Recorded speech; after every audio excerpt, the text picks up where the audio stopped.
Hello and welcome back to the From My Perspective podcast, where I, Jackson McCarty, tell you all the names you need to know in the college football and NFL landscapes that could be changing the football landscape in the very near future. Now, you might have noticed if you watch this channel often, or at least you come back to it semi-regularly, that I have not posted in a while, and there's a few reasons for that. Firstly, I was feeling a little bit under the weather, and then I was getting prepared to go on vacation back home, see some family doing that. So while I was away, I missed 0 week, which luckily for me, there wasn't just a ton going on. Of course, there were a couple teams with some pretty large followings, or at least some pretty interesting results. So what we're going to do today is we're going to split it up between 3 thoughts that I had from 0 week. Like I said, it was kind of a lighter schedule, and then my 5 predictions going into week 1. Hopefully, as the season progresses, I'll be able to split these up into 2 different episodes. Release thoughts on the week before on Tuesday,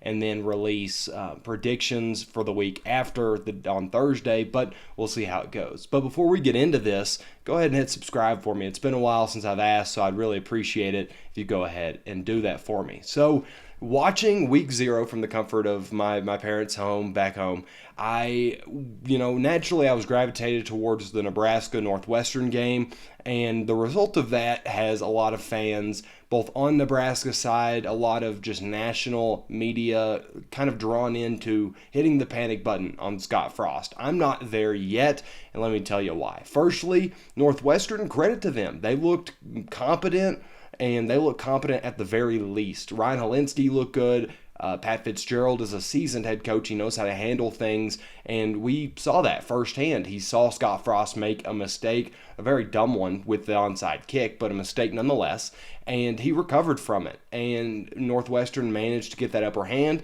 and eventually win the football game. There were absolutely some things that I took away from that game thinking, okay, that's kind of what Nebraska was hoping for, or at least was pushing towards in this offseason. For one, Casey Thompson, especially early in the game, I missed bits and pieces of it kind of in the middle, closer to the end. Casey Thompson, early on in that game, looked very impressive, looked smooth. I know he ended up with 2 interceptions, but had a passing touchdown, had a rushing touchdown. He looked like the type of quarterback they're going to need to push forward. Isaiah Garcia Castaneda, I wrote that name down to make sure I didn't mess it up. He was a total star in that game. That much is undeniable. He performed so well, maybe the best he'll perform this season, maybe the best he'll perform in his college football career, but regardless, he finished with like 30 yards per catch on 4 catches, had 200 yards. I believe he had, I don't remember what the numbers were exactly, but I know his performance was incredible. The interesting part of all this is that Mark Whipple and Scott Frost had a little bit of drama after the game. Frost kind of pointed fingers at Whipple, said the offense needs to be more creative, and Whipple came back and said, yeah, you're right.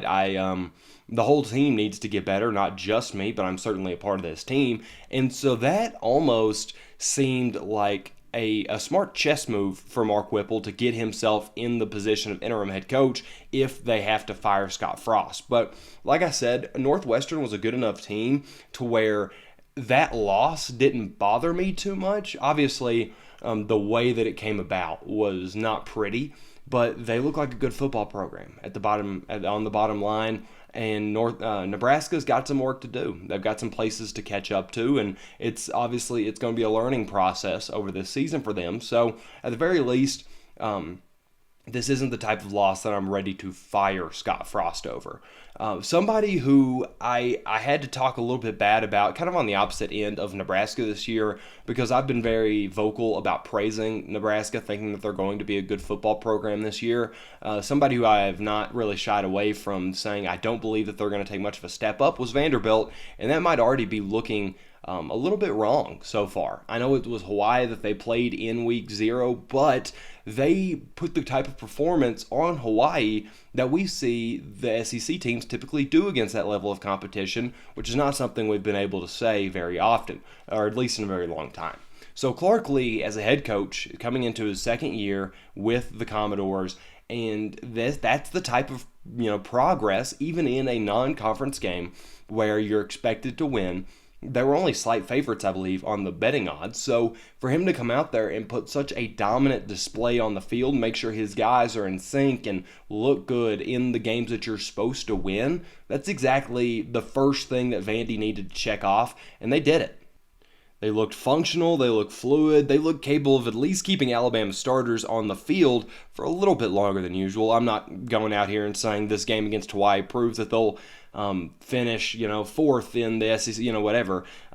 That's still certainly not the case, but they looked like a decent enough football team to cause a little bit of noise and maybe make your Mississippi States and your South Carolinas, so on and so forth, sweat it out a little bit if they have to come over there and play them. So, again, Brett Lee entering that second year, he's got to be stoked for what he saw on the football field this last weekend. And I would imagine that as they finish out their non-conference, if they can get through that 3-0 and they can have similar performances, I'm not going to go out here and say that you've got to have that exact same type of performance every single week. But if they can get out of here and they can get 3 wins and, win by like a margin of 17, 18 at least a game, you've got to be feeling pretty good if you're a Vandy fan. And then the last team I wanted to talk about was Utah State. They won their game against UConn, I believe against 11, finished 31-20. And no offense to UConn, but Utah State is a better football program now, and that game should have been a larger points margin, especially going into the game against Alabama.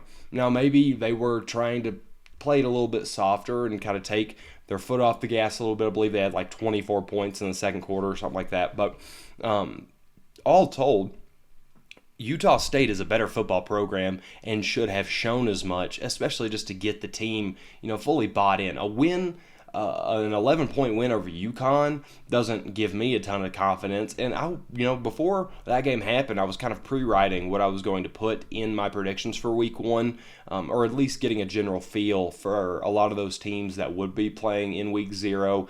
And I had it to where I thought Utah State was actually going to be somewhat, I don't want to say competitive, but they were going to make it to where Alabama couldn't pull their starters to start the second half, being within 20 or 25 or whatever, and then, maybe that second half gets a little bit out of control. But I like Utah State as a football program, and this kind of performance definitely makes me backtrack a little bit on my thoughts about the Aggies.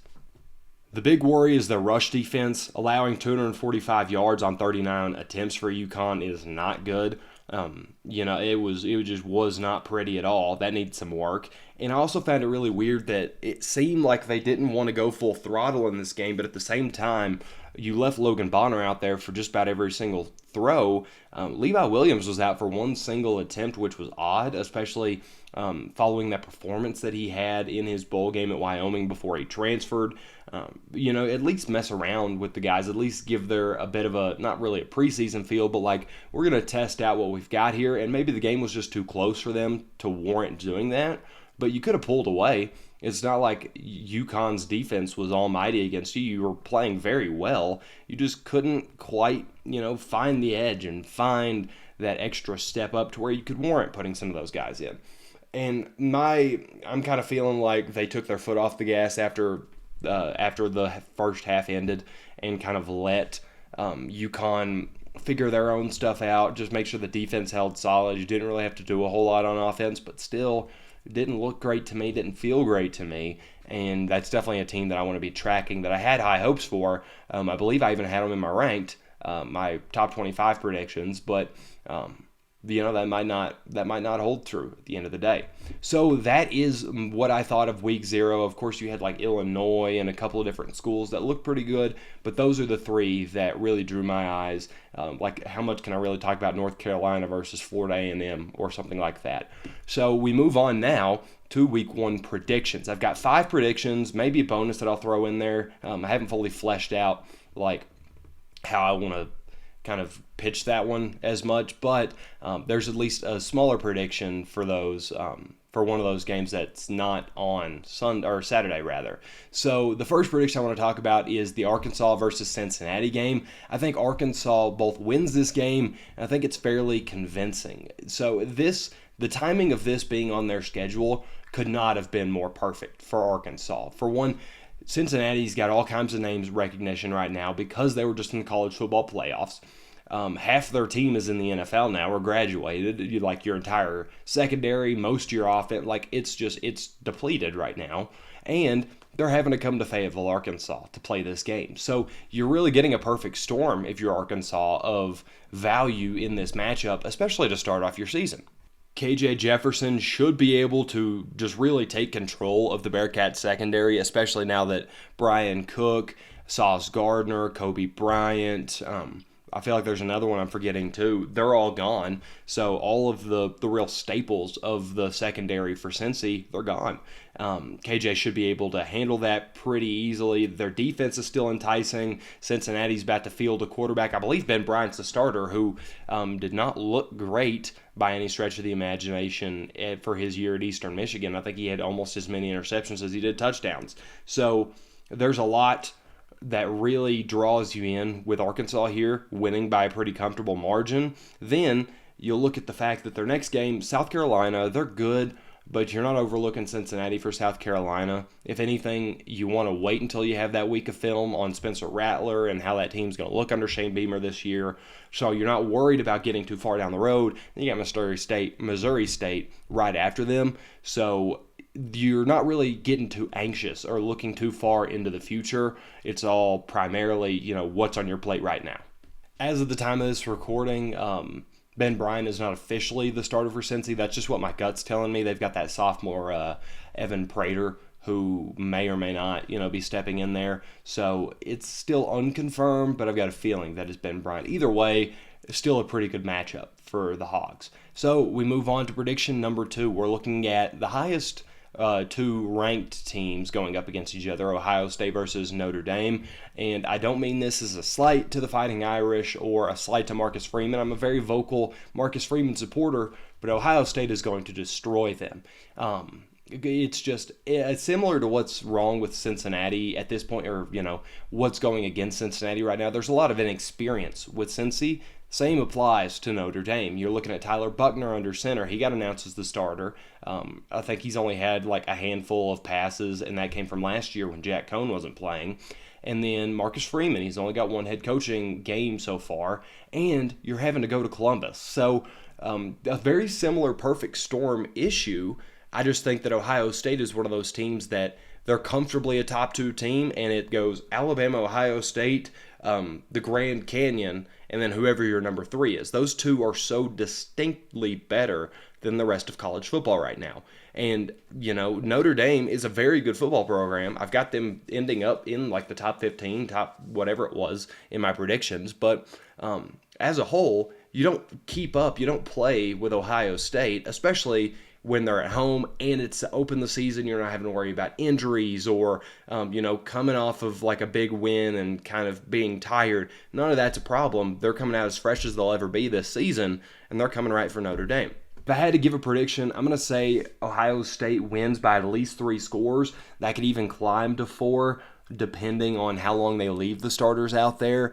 I think that they're such a different level of team than Notre Dame is prepared to be right now. They'll grow into themselves, but to start the season, I'm not in quite, on Notre Dame through these first 2, 3, 4 weeks. I think it's going to be them finding their footing and getting everything figured out. If Notre Dame somehow comes out of this and wins, kudos to them. They'll basically have, as long as they don't just completely fall apart, they'll basically have written themselves into the college football playoffs this year in week 1. But give me Ohio State winning that game.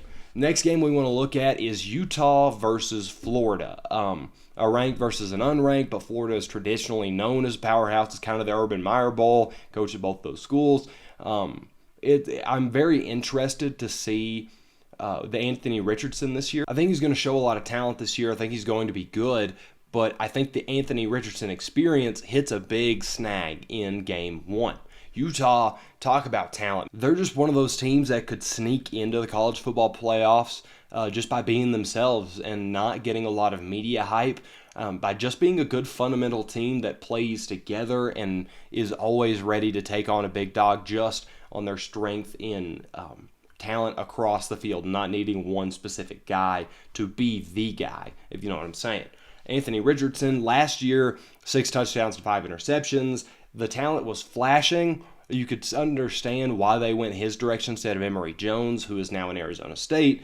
But to start your year off against a top 10 team, one that I believe will finish as a top 10 team this year, it's not going to be fun. It's not going to be a good time. And for a quarterback who needs to kind of ease his way in and work up some more experience and some more comfortability, Utah was not the place to go for that. Their defense looks awesome. Their secondary, especially, looks like it'll cause some problems.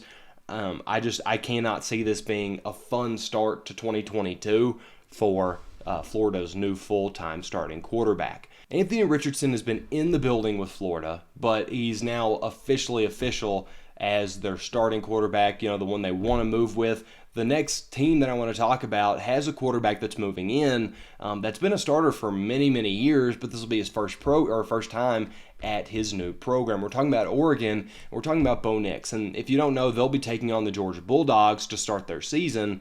And I think Oregon might keep this one close. I don't know that I'll have them winning, but they've got a lot of strategy that they can play in their favor. The big one right now for me is the fact that UGA doesn't really know what they're going to be going up against. Dan Lanning used to work for Georgia. He was their defensive coordinator for 3 or 4 years.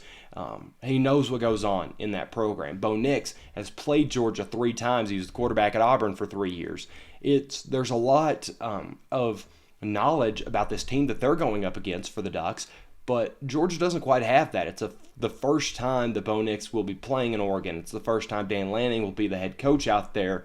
You don't fully know what the schemes are going to look like or what the team's going to perform like, if that chemistry is there, who their stars are, what they're focusing on. And I think that ends up making things really, really close in this game. These things all mixed together with a real lack of proof as to what Lanning's Oregon will look like puts the Ducks in a really good spot. I'm going to take UGA winning probably by like 10. Give me like 7, somewhere between a touchdown and 2 touchdowns. I don't think it'll look a lot more spread out on the box score than it will whenever you're actually watching the game. I think Oregon causes Stetson Bennett and that team quite a bit of issues. I think that Noah Sewell will probably make quite a bit of noise in that game. I just don't know that that the talent and, because you're still rolling out with inexperience, at least a head coach, you don't fully know what that team's going to be, even as the head coach. So that's still going to be working against you, but that full knowledge of what UGA and the Bulldogs can field and the rotation they're having to go through with like their entire front 7 being gone, I think it looks well and it kind of shows a lot of promise for the Ducks in week 1. Now, the final prediction I want to give you is not, there's no ranked teams here. It's actually a really close one on the betting odds. It's Appalachian State versus North Carolina, a battle within the state. And I actually think Appalachian State is going to win this game, and it's going to be a nail-biter. It might even go to OT, but I do think that the home team in Boone, North Carolina, will come out with the victory.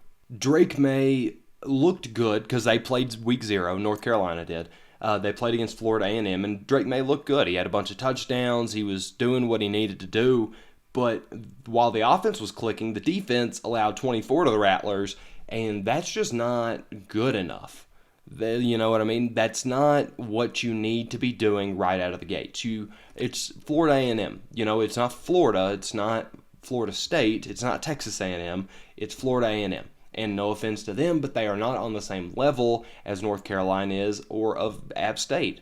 I think App State will come out and be pretty effective, especially if that defense is giving up similar looks to App State that they did Florida A&M. Another fun little tidbit, UNC was only up by 11 points to the Rattlers in the fourth quarter, going into the fourth quarter. So it's not like they were running away with this game, and I don't know. Again, maybe it was a similar situation to what I talked about with Utah State earlier about kind of taking your foot off the gas or making sure nobody gets hurt, but only being up 11 going into the fourth quarter is not where you need to be if you're North Carolina. Chase Bryce last year looked really good. Maybe that was more so against Sun Belt competition, but it's not like North Carolina is this powerhouse right now. They've just about everybody is gone now from the teams that were ranked a couple of years ago. So Chase Bryce should be able to do some good things against them. App State has a corner in Stephen Jones Jr. who should be able to cause issues for Josh Downs. and they'll have the advantage of playing in Boone. They won't have to travel. So give me App State, probably by less than a touchdown. Give me, a game-winning field goal, or North Carolina misses a game winner, or, whatever that case may be. But I've got App State winning that game, starting off their season 1-0, North Carolina and Drake May dropping to 1-1. So what do you think about those predictions? Anything else you'd like to add? Any other games you'd like to ask questions about? Just go ahead and get in the comments or get on my Twitter. Both those links will be in the description below. But for now, that is episode 29 of the From My Perspective podcast. And as always, I'll see you next time.